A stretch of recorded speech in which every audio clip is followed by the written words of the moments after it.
Hi అండి, welcome to Vijaya's until. ఎలా ఉన్నారు? అందరూ బాగున్నారా? మేము బాగున్నామండి. ఇప్పుడు నేను చేయబోయే రెసిపీ ఇంకోండి, మునేనం ఇలా క్రాస్ కోసుకోవాలి. క్రాస్గాను, ఎందుకంటే ముళ్ళు ఇలా ఉంటుందండి. గొడుగు కాడ ఉంటుంది కదా, ఆ కాడలో ఉంటుంది. ఇలా కోసుకుంటే మనకి ఇలా వచ్చేస్తుంది ముళ్ళు. ఇంకా చూడండి, ఈ మొక్క ఉందా, ఇలా ఉంటుంది అన్నమాట ముళ్ళు. అందువల్ల ఇలా క్రాస్ కోసుకోవాలి. స్టవ్ వేసుకొని పెనం పెట్టి, చేపల కూర కదా పులుసు, ఆయిల్ ఎక్కువే పడుతుంది. 5 స్పూన్లు ఆయిల్ వేసుకుందాం.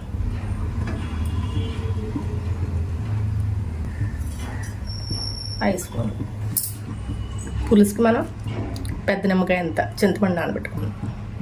ఈ చేప తగ్గ పులుసు వేసుకుందాం. చింతపండు ఎప్పుడైనా ఒకసారి ఇలా కడుక్కోవాలండి, కడుక్కుని నానబెట్టుకోవాలి. ఎందుకంటే ఉన్నబట్టి ఉంటే పోదు. నీళ్ళు వేసుకుని నానబెట్టి 4 మీడియం సైజ్ ఇంత పాయలు కోస్తున్నాను ముక్కలు సన్నగా. 5 పచ్చిమిరకాయలు, కొంచెం కరివేపాకు, నూనె వేడెక్కింది, ఉల్లిపంపులు వేసుకుందాం.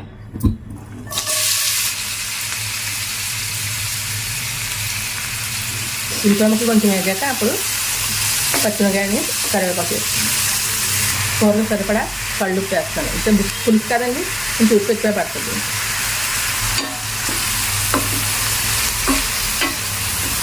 ఉల్లిపాయలు మంచిగా వేగాలి, గోల్డెన్ కలర్ వచ్చే వరకు వేగాలి. మూత పెట్టుకుంటే ఉల్లిపాయ మగ్గు. చేప చిన్నదే కదండి, 1 స్పూన్ ధనియాలు, 1 స్పూన్ జీలకర్ర, 1 ఇంచు అల్లం ముక్క, 5 ఉల్లిపాయ రేకులు, ఇవన్నీ కలిపి మిక్సీ పట్టుకోవాలి. కలర్ మారుతున్నాయి కదా, ఇందులో పచ్చిమిరకాయలు వేసుకుని బాగా కలిపి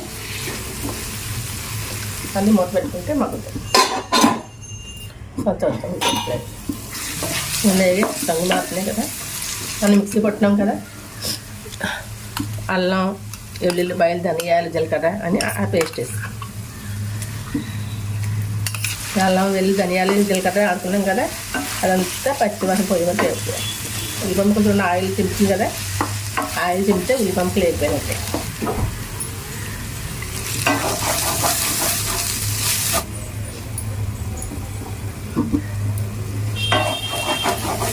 అల్లం వెల్లుల్లి పేస్ట్ వేగిపోయింది కదా, ఇందులో మనం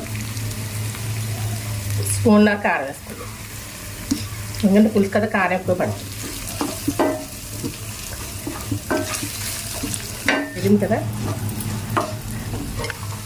చేప ముక్కలు వేసి కొంచెం ఇలాగ నూనెలో ఎగుతాయి. వేగాక అప్పుడు పులుసు వేసుకుంటాం. చింతపండు పులుపు వేసుకుంటాం. ప్లేట్ కడిగి అల్లం వెల్లి ఆయం కదా, అది ఇది కలిపి కడిగింది వేస్తాం. ఒకసారి ఇలా కలుపుకుని నెమ్మది కలుపుకొని అంత మొక్కలు విడిపోతాయి. ఉప్పు చిక్కు వేసుకుంటే కావాల్సి వేసుకోవచ్చు. మూత పెట్టుకుని ఒక 5 నిమిషాలు 10 నిమిషాలు ఉడికించుకుంటే మునియానం చేపల పులుసు రెడీ. ఒకసారి కలుపుకొని మొక్కేసి చూడండి, ఆయిల్ పక్క తెలియదు కదా, తెలియదంటే కూర అయిపోయింది. మీకు కావాల్సినంత చక్కగా తీసుకోవాలన్నమాట. మీకు ఎలా జారు కావాలంటే అలా, పలచ కావాలంటే పలచగా, చిక్కగా కావాలంటే చక్కగా, ఊరిలా కావాలంటే మీ ఇష్టం. కొత్తిమీర వేసి కొత్తిమీర వేసి ఒక 2 నిమిషాలు మూతెట్టుకుంటే మునియానం పులుసు రెడీ. చూద్దాం, చూడండి ఎంత కలర్ఫుల్గా ఉంది. మునియానం పులుసు రెడీ. సర్వింగ్ బౌల్లో తీసుకున్నా, స్టవ్ ఆఫ్ చేస్తున్నాం.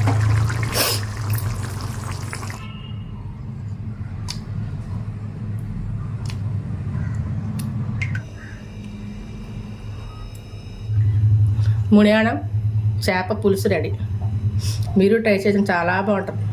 ఇది ఇప్పుడు తినేకన్నా చల్లారేక తింటే ఇంకా బాగుంటుంది. సాయంత్రం తింటే ఇంకా బాగుంటుంది. మళ్ళీ రేపు ఉదయం తిన్నా ఇంకా బాగుంటుంది. ముక్కకి పులుసు పట్టి చాలా టేస్టీగా ఉంటుంది. మీరు ట్రై చేసి చూడండి, కానీ ముళ్ళులు ఉంటే జాగ్రత్తగా తినండి.